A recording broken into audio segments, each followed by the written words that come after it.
जाऊ त्यांना घरी अगं माझी सासू एवढी खडूस आहे ना, काय सांगू तुला. एवढा त्रास देते मला, एवढा त्रास देते ना. माझ्या नवऱ्याला तर नुसते माझ्या चुकल्या लावते ग. मला तर काही कळत नाहीये. अगं काहीच काम करत नाही ग ती. सगळं काम मला करावं लागतं. तुला माहितीये, नुसतं बसून खाती.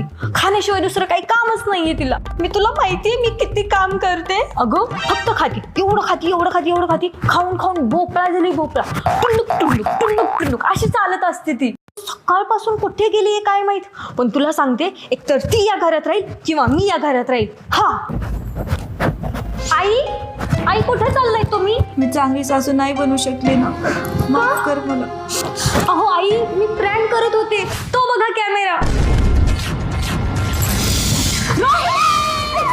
आई तुम्ही प्रँक करताय ना. कॅमेरा कुठे आहे?